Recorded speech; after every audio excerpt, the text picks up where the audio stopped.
Hello, I'm Caroline Johnston, and I am recording my reflection for my observation of Miss Kayla Kemple, third grade teacher at Neidig Elementary.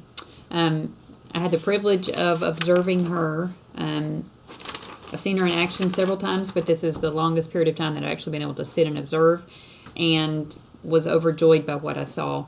Kayla, this is her second year in teaching with us. She's taught third grade for 2 years. And what I love more than anything is the rapport that she has with her students.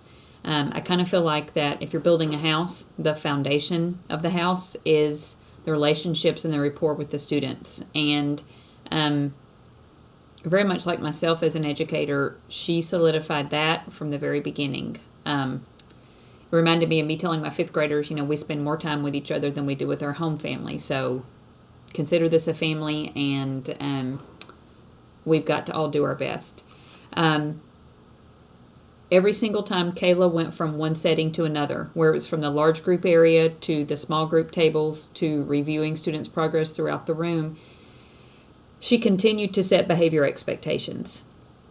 Telling students, what your eyes should be doing, what your ears should be doing, what your body should be doing, the level of conversation that should or should not be taking place. There were anchor charts she created and reviewed throughout the lesson.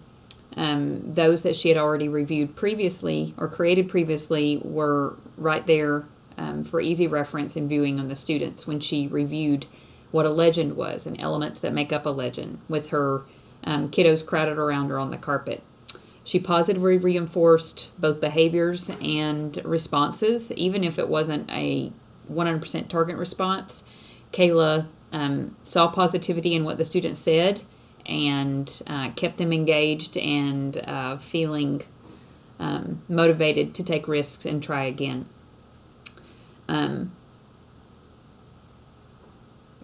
She reinforced her cafe strategies and her daily 5, reviewing those before she broke apart into daily 5 and students went into stations. They went into read to self, and then a small group came to her at the table. She reminded them to stop and check for understanding. Just really, it blew me away. And I know that I have always felt that there's some components that just come naturally, and Kayla definitely has those components. Asking open-ended questions and like, what do you notice? Instead of just saying, did you see this? Yes or no. Did you notice this? Yes or no. She gives open-ended for higher level thinking. And turn and talk to a partner. Discuss with someone sitting on the carpet. And at first, I kind of wrote this down as a point of maybe, hey, should you have an assigned partner to talk to, or should you just, your elbow-to-elbow partner? But then I kind of decided it was maybe good for her particular population of students, even if it was just scooting one seat over, just a little bit of movement, and it went seamlessly, like 8 seconds. And they were seated and already in conversation. I think that little bit of movement and freedom really, really allowed her population to stay engaged. And then to bring them back, she, used one of her key phrases, which is Skittles, and the kiddo said rainbow of flavors, or, whatever the second part of that is, to bring them back together, and then to check for understanding. That's just a few of the best practices I witnessed. When she had her small group at the guided reading table, when she was modeling, she did an amazing job of modeling inflection and showing the tone of the text with her voice. And then when she read with the students, I kind of would have liked to see her reciprocate that, like, hey, can you show me the punctuation with your voice, or how can you show me some inflection or some expression. She is modeling that, and if she can carry that over into her small group instruction, it'll be incredible. Every single question she asked was open-ended. She checked for specificity. She gave graphic organizers for the students that were doing read to self, so that she could scale their comprehension and their level. I love how she dismissed them. She dismissed them by table. In so many ways, I see teachers, they say, okay, go back. And then, there's just an onslaught of kiddos, and they're all over each other, tripping and walking around. She had systems and procedures for everything that she did. Everything was intentional, which I loved. Then the group that she called to the table, what are you supposed to bring when you come to the table? She reminded them their book box, their text, everything that they needed. I love that. They started out with a sentence stem. She did give them a little bit there, and then they expanded from there that they think their story is going to be about, and then the kiddos wrote a little bit. And at the very beginning, a kiddo had a text-to-text connection, and Kayla really went out of her way to praise that. She stopped after every page or so when the students read orally, stopped and talked about comprehension, and then she had them read silently, which I loved, using both ways, and then also checked for their comprehension.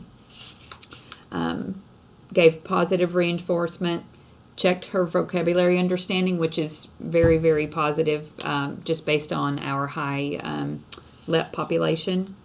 Vocabulary is always an issue. I just wrote suggestions, possibly reinforce or teach fluency during read aloud. Randomization sticks, and she said that's something that she is going to initiate. And she said at the small group table or large group, and I said, well, actually both. You can either have a set for small group and have them broken down by your groups, and that way you have it ready to go for each small group, or up at the large group area, having students' names or numbers or however you're classifying your kiddos. Just to keep them engaged and on their toes and think, ooh, that might be me next. I'm a big believer in randomization. And those were really the only suggestions I had for her.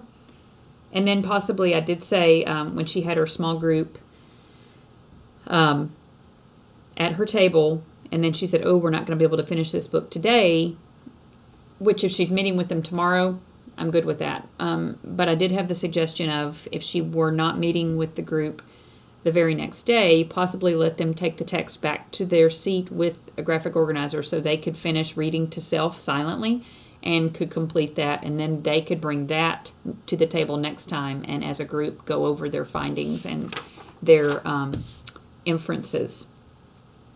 Let's see.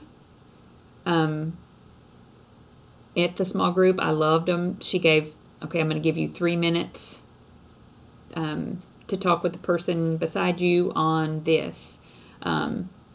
She gave them, I'm going to give you 5 minutes to read this page silently. So she set the expectations for each area. She questioned the tense of verbs for understanding, which is awesome. Let's see. She reminded students that will be reading on the carpet that they need to read elbow to elbow, knee to knee. She did an amazing job of that. The next group that came up, she built their anticipation by kind of give them just a teeny little bite about what the story could be about, just really talking about the title, and told them that it was one of her favorite books and gave her connection, and